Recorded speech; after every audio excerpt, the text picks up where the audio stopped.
Many times after the pickup, following the culture, we happen to get no embryos. That means no viable embryos which are there for transfer or cryopreservation.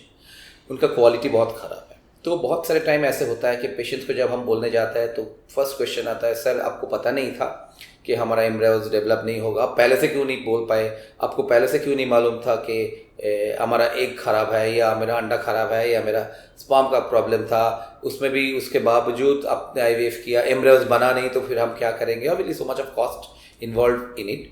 तो basically the reason for not developing any good embryos even after pickup is done and after semen is collected, all the explanation and everything will be coming from the lab side. Generally we ask, the lab people will tell whether the egg was good or the sperm was good and accordingly what it is. So our Zeba will be telling us how to go ahead about it and what are the reasons behind not proper embryo development.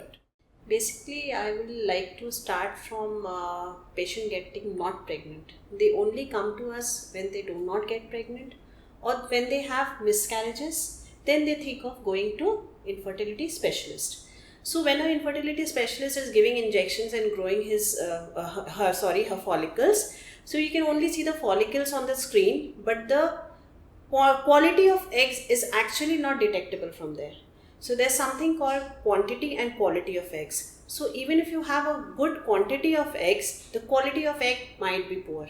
So that is only I see जब हम निकालते हैं lab में follicular fluid से निकाल के उस side देखते हैं या उस साइड eggs देखते हैं या embryos grow करते हैं, तब हमें समझ में आता है कि embryo का quality क्या है.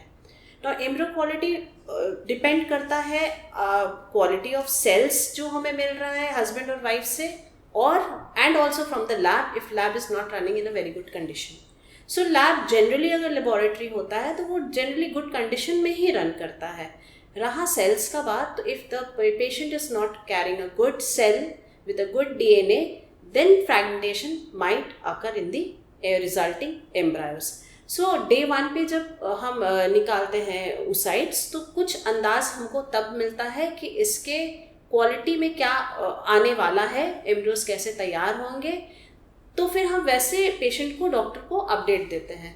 Then we fertilise those eggs and we check on day 3. If we see certain fragmentations in day 3, जो कि मैंने फ्रैगमेंटेशन के बारे में पहले भी बताया है, then we again update the doctor about the fragmentation which is seen in the embryos. फिर we take the culture to day 5. Generally अब everybody goes in for day 5 embryos. So day 5 embryos has certain things in them which we look forward to. एक होता है ICM जो inner cell mass होता है जिससे baby result करता है, एंड एक होता है आपका ट्रोफेक्टोडर्म सेल्स जो कि प्लासेंटा फॉर्म करता है. सो ये दो को हम ग्रेड करते हैं from day 1 of the fertilization till day 5, and we again grade them that which falls into a good category and which falls into a bad category. इसमें हम ग्रेड करके सिलेक्ट करते हैं कि हम कौन सा ट्रांसफ़र करेंगे जो कि प्रेगनेंसी रिजल्ट देगा. बट जनरली ये जस्ट मैंने आपको ब्रश अप किया कि हम करते क्या. अब ये सारे स्टेप में every step certain steps have problem. Now resulting अब हम देखते हैं कि everything looks fine, there are fragmentation and we do not get a good grade embryo. Then we convey to the patient that this might be the reason कि आपको pregnancy नहीं आ रहा था. अगर ग्रेड ऑफ ब्लास्टोसिस्ट पेशेंट का कुछ embryos day 3 पर rest करता है, एंड फर्दर जो डे 5 पे जाते हैं उनके क्वालिटी पे डिपेंड करता है कि प्रेगनेंसी होगा या नहीं. अगर पुअर ग्रेड के ब्लास्टोसिस्ट होते हैं देन चांसेस ज़्यादा होता है कि ये मिसकैरेज हो जाएगा. इसको अगर इम्प्लांट भी करते हैं हम, इम्प्लांट अगर होता है एम्ब्रियो ट्रांसफ़र के बाद. So generally we update the doctor and the patient about this that this is the condition which patient is going through, and then we give the case summary accordingly. So basically embryo development अगर अच्छा नहीं हो रहा है तो इसका मतलब है अगर अंडे में कुछ प्रॉब्लम है या अंडा का क्वालिटी खराब है तो एम्ब्रियो डेवलपमेंट नहीं हो रहा है.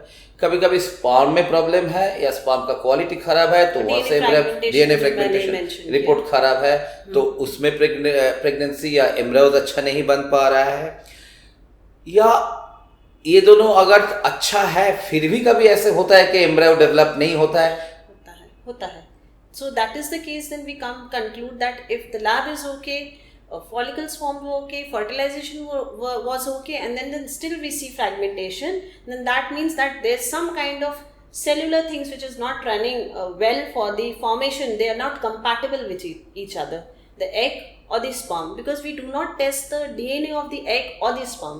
There's some problem which is happening for which the embryo is not resulting, and hence the patient was not getting pregnant.